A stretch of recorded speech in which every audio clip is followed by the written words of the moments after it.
Plus loin, c'est la montagne qui se dresse, la montagne qui va faire son choix dans le peloton 91.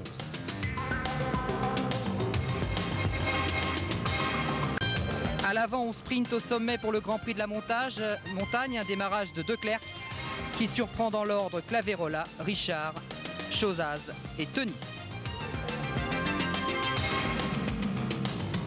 Dans la foulée, c'est tout le peloton qui passe la frontière. Le Tour est revenu en France.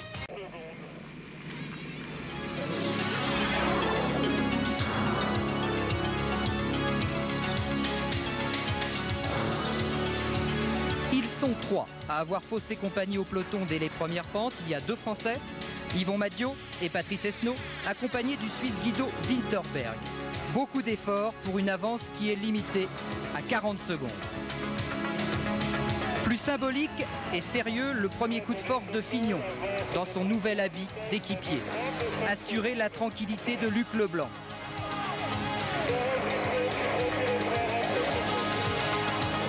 Tiens, justement, Leblanc entraîne dans son sillage Indurain et Lemon, de bon augure en ce début d'étape.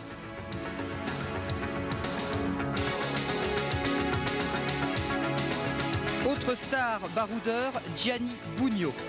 Il démarre sèchement, Bugno qui sera repris par Charlie Mottet. Les choses sérieuses commencent.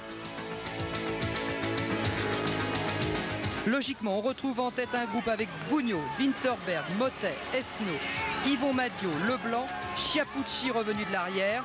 Et au sommet, Winterberg devance Chiappucci et Bugno. Rien de définitif car dans la descente, l'essentiel du peloton va effectuer la jonction.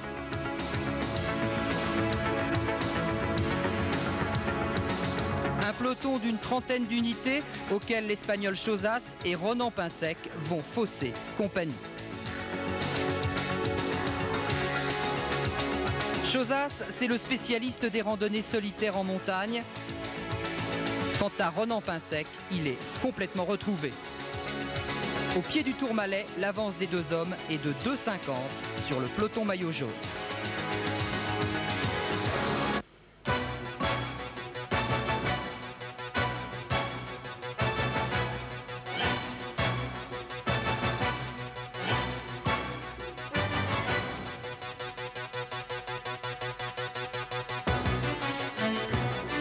Résumons, ils sont donc 2. Non, en fait, ils sont 3, car Roberto Conti, l'Italien, est venu leur prêter main forte. Conti qui va d'ailleurs poursuivre son effort, talonné par un groupe où l'on retrouve toutes les vedettes ou presque, Indurain, Chiappucci, Mottet, Lemon, Amsten, Bugno, Leblanc. Tous sauf Laurent Fignon. Où est Laurent? À ce moment, il a été légèrement distancé. Il navigue à près d'1 minute, Laurent, devant la caméra d'André Germain.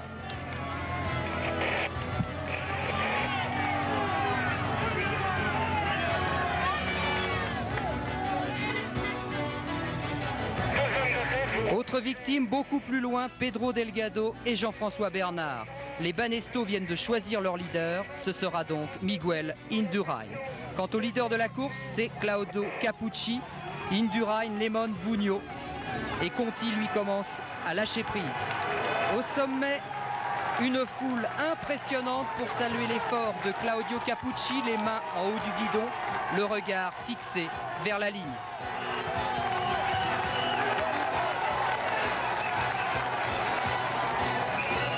Chiappucci devant Indurain, Mottet, Amsten, Bugno.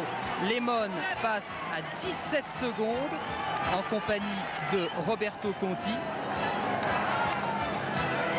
Fignon est à 1,07 et Delgado à 3 minutes. Le Tour est en train de basculer.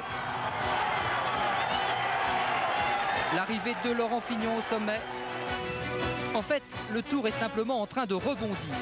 Car Laurent Fignon nous offre une descente extraordinaire, 80, 90, 100 km/h peut-être. Autre descente décisive, celle de Miguel Indurain. Il part seul. Pas tout à fait, car Chiappucci, vous savez, celui qui n'abdique jamais, parvient à recoller. Nous sommes à Sainte-Marie de Campan.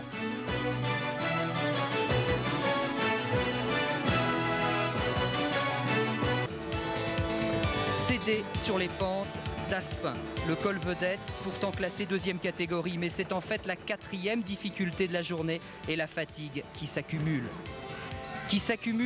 Dans les jambes de Greg LeMond. Greg qui saute à son tour, incapable de suivre Bugno, Mottet et Fignon.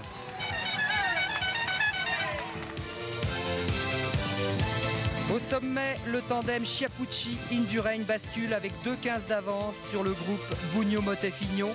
3,34 sur LeMond. Jean-François Bernard est à plus de 5 minutes alors que Greg LeMond chute.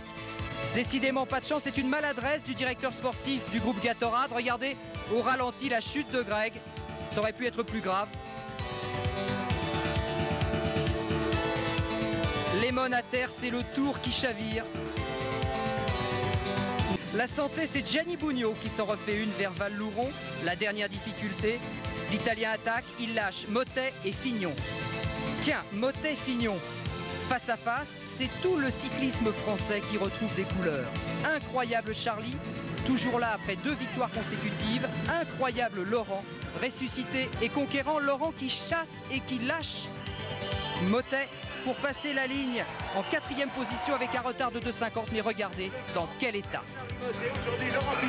Émotion volée par Frédéric Pasquet. Dans les derniers hectomètres, superbe Charlie, il est en train de réaliser son...